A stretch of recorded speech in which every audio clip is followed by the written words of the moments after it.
오늘의 쏙쏙 경제입니다. 미국 달러화가 약세로 전환하자 금값이 크게 오르고 있습니다.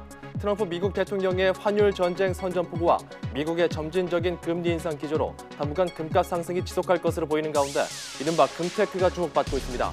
잠시 후 재테크 쏙쏙에서 알아봅니다. 잇따르는 구제역은 백신 접종이 제대로 이루어지지 않았기 때문으로 보입니다. 구제역이 발생한 전라북도 정읍 한우 농가 소들의 바이러스 항체 형성률이 5%에 불과했던 것으로 나타났습니다. 안녕하십니까. 경제에 특화한 뉴스 쏙쏙 경제 증시부터 정리합니다. 미국 트럼프 행정부의 정책 불확실성 속에 외국인 매도 우위로 코스피가 소폭 내렸습니다. 코스닥도 외국인과 기관이 동시에 팔자에 나서면서 하루 만에 약세로 돌아섰습니다. 프랑스에서 극우 성향 정치인이 대권 후보로 급부상하자 안전자산 선호 심리 속에 달러가 강세였습니다. 서울 외환시장에서 원달러 환율은 하루 만에 1,140원대로 올라섰습니다. 오늘장 특징주 살펴봅니다. 대신증권 나와주시죠. 대신증권입니다. 네. 오늘의 특징주에 대해 말씀드리겠습니다. 기업들의 지난해 4분기 실적 발표 시즌이 막바지에 접어들면서 실적에 따라 종목별 희비가 엇갈리고 있습니다. 고려아연은 오늘 작년 호실적 발표에도 불구하고 올해 역성장 우려에 따라 10.5% 하락한 43만 5,500원에 마감했습니다. 고려아연은 지난해 호실적을 발표하며 올해는 매출액과 영업이익이 전년보다 감소세를 나타낼 것이라고 공시했습니다. 이에 대해 투자자들의 실망 매물이 나오면서 오늘 주가가 급락했습니다. 만도는 지난해 4분기 호실적을 발표하면서 외국인들의 매수세가 몰려 7.4% 상승한 25만 9,500원에 마감했습니다. 자동차 부품 생산업체인 만도의 실적 호조는 매출 증가에 따라 영업이익도 증가했고 환율 상승에 따른 외화 관련 평가이익과 지분법 관련 이익 증가에 의한 것으로 보입니다. 안광학 장비업체인 휴비츠는 올해 실적 개선 기대감으로 4.1% 상승한 13,900원에 마감했습니다. 휴비츠는 적자 사업부였던 현미경 사업부를 철수하고 본업인 안광학 의료장비의 신제품을 출시하면서 2016년 연간 사상 최대 영업이익을 기록했습니다. 또 올해도 매분기별 신제품 출시 계획과 중국 안경시장 성장에 따른 수혜를 입을 것으로 보이면서 실적이 개선되리라 전망됩니다. 지금까지 대신증권 리서치센터에서 오늘의 특징주에 대해 말씀드렸습니다.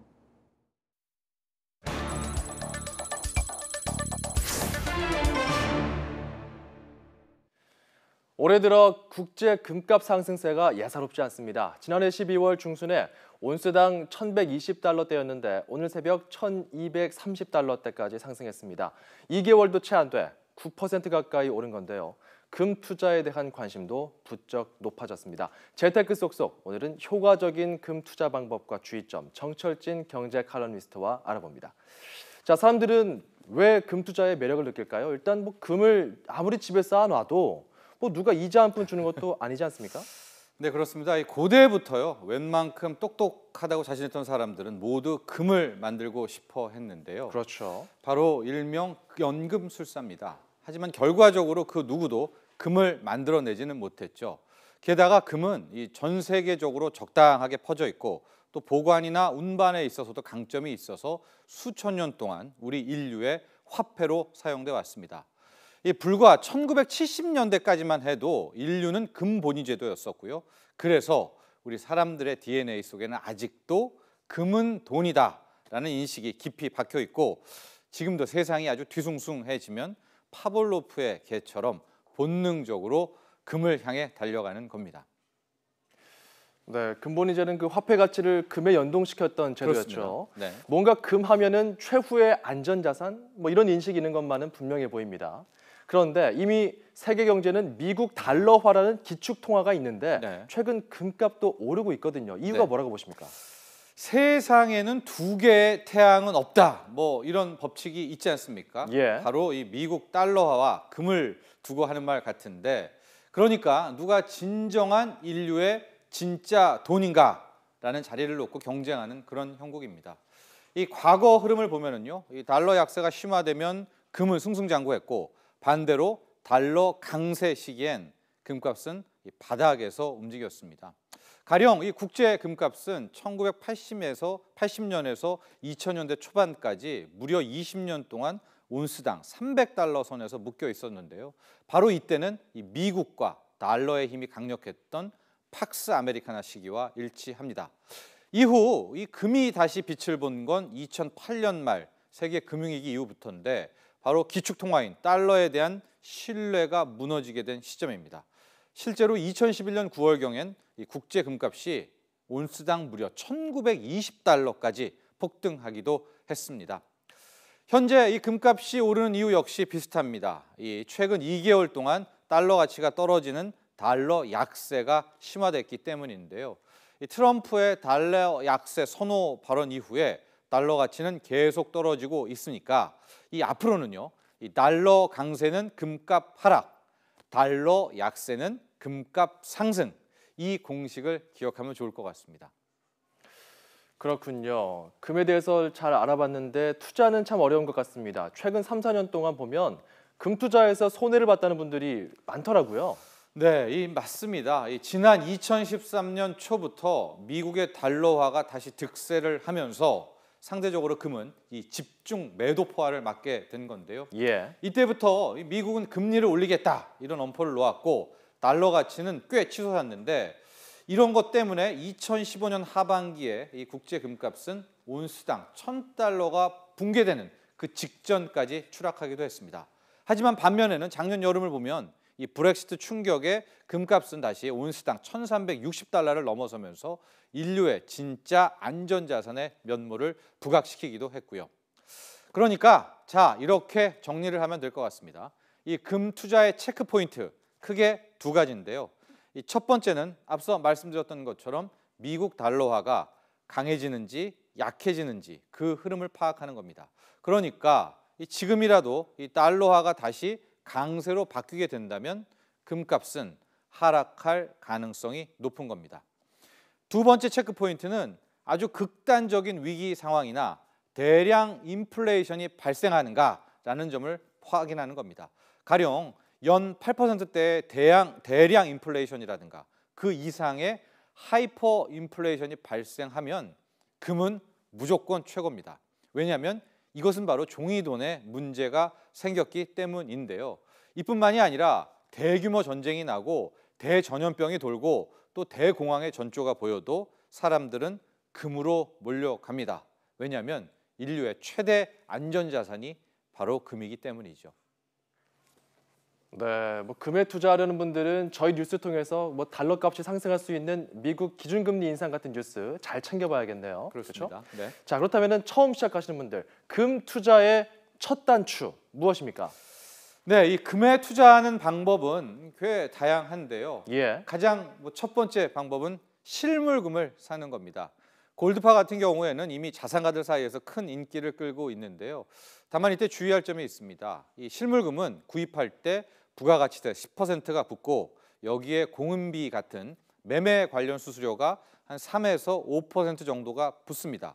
그러니까 결국 최소한 15%는 넘게 올라야 남는 게 있다. 이렇게 보면 될 것 같습니다.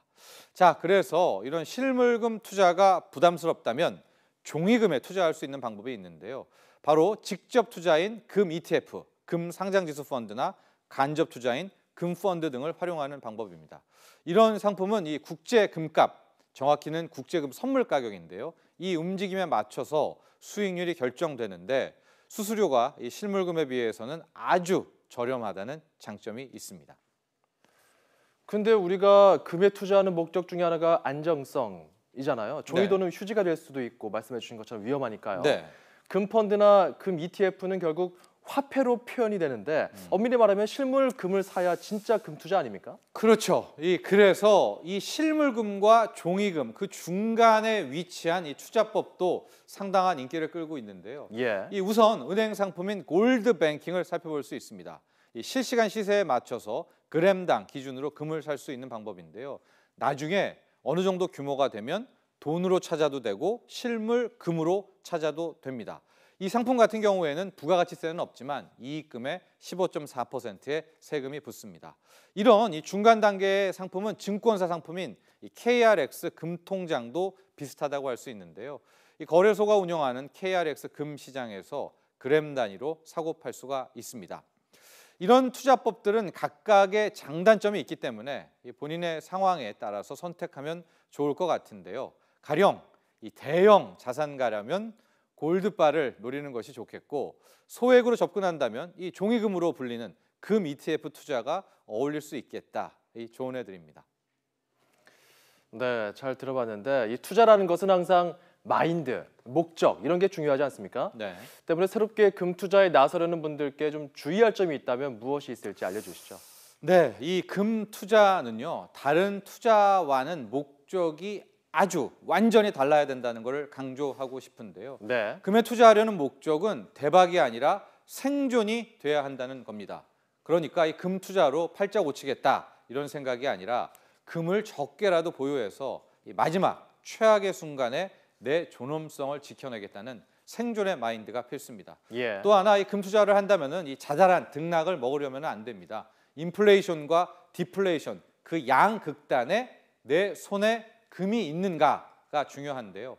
그렇기 때문에 이 금 투자는 5년 이상의 기간을 잡아야 되고 당연히 그 정도 묵힐 수 있는 자금을 할애해야 합니다. 이걸 하지 못하면 금 투자는 실패할 수밖에 없겠죠. 생존이 중요하다. 묵직한 장기 투자 이걸 염두에 두어라. 이런 네. 분석이군요. 지금까지 정철진 전문가였습니다. 고맙습니다.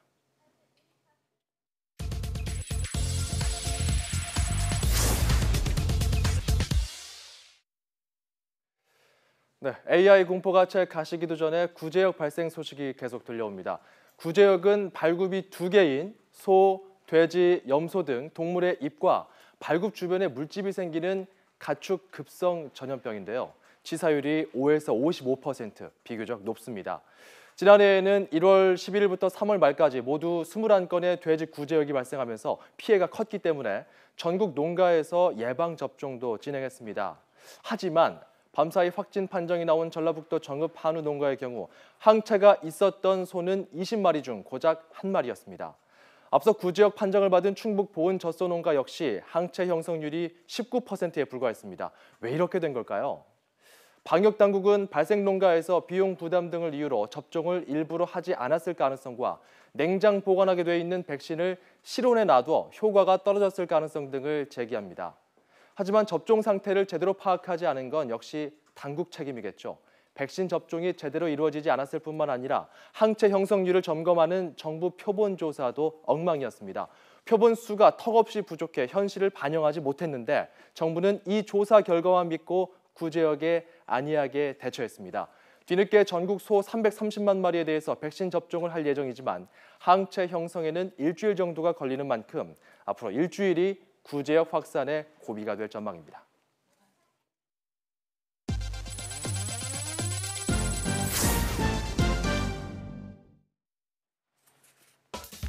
비철강 부문 사업을 육성하기로 한 포스코가 국내에서 처음으로 리튬 상업 생산을 시작합니다. 포스코는 오늘 포스코 광양 제철소에서 1년에 2,500톤가량 탄산 리튬을 생산할 수 있는 리튬 생산 공장 준공식을 열었습니다. 노트북용 배터리 7천만 개를 만들 수 있는 규모로 포스코는 이 공장에서 만든 리튬을 LG화학과 삼성 SDI 등에 공급할 예정입니다. SK하이닉스가 세계 2위의 낸드 플래시 메모리 생산 업체 일본 도시바 메모리 사업 부문에 지분 20%를 인수하기 위해서 제안서를 제출한 것으로 전해졌습니다. SK하이닉스는 도시바 메모리 사업 부문에 지분을 확보하기 위한 제안서를 지난 3일 제출한 것으로 알려졌으며 투자금은 2조에서 3조 원대로 추정됩니다. 업계에서는 SK가 지난달 23일 반도체 웨이퍼 전문 업체인 LG 실트론을 6,200억 원에 인수한 데 이어서 이번엔 낸드 플래시 메모리의 경쟁력을 갖춘 도시바 메모리 부문 지분 인수전에 뛰어들면서 반도체 사업을 강화하겠다는 의지를 드러낸 것으로 평가했습니다. LS전선이 자회사 빌드윈의 케이블 시공 사업을 양도하고 국내 최고 전문 시공 회사로 육성합니다. LS전선은 오는 2021년까지 국내외 전력과 해저, 통신 케이블 등의 시공 사업을 빌드윈의 단계별로 이전합니다. 빌드윈은 LS전선이 건축 외장재 사업 진출을 위해서 지난 1997년 영국 슈미들린과 합작해 설립한 자회사입니다. 도시 경관 시설물 등의 제조와 시공 그리고 건축 사업 등을 하고 있습니다. KT와 한국주유소협회는 업무 협약을 체결하고 올해 상반기부터 협회에 소속된 주유소에 고정형 급속 전기차 충전기를 설치하기로 했습니다. 양측은 이번 협약으로 전국의 전기차 이용자들이 접근성이 좋은 주유소에서 충전 서비스를 이용할 수 있을 것으로 기대했습니다. 주유소협회에는 전국 주유소 12,000여 곳이 회원으로 가입되어 있습니다. 삼성전자가 미국 동물용 의료기기 시장에 진출합니다. 삼성전자는 미국 의료 유통업체와 동물용 혈액 검사기 유통 계약을 체결하고 지난 5일 개최된 북미 수의학회에서 이 제품을 처음 공개했습니다. 삼성전자는 동물용 혈액 검사기의 미국 출시를 계기로 검사 항목 범위를 더 넓히고 면역과 혈구 검사 장비 등을 추가로 개발해 체외 진단기기 경쟁력을 강화할 계획입니다. LGU 플러스는 전국 지하철에서 모바일 데이터를 무료로 이용할 수 있는 LTE 기반 와이파이 서비스를 국내 최초로 제공한다고 밝혔습니다. LGU 플러스는 기존에는 지하철 역사에만 LTE 기반 와이파이 서비스를 제공했지만 이용자 혜택 강화를 위해서 지하철 객차 내로 서비스를 확대하기로 했다고 설명했습니다. 잠시 뒤 저녁 6시에는 뉴스통이 방송됩니다. 속속경제는 다음 이 시간에 돌아오겠습니다. 여러분 고맙습니다.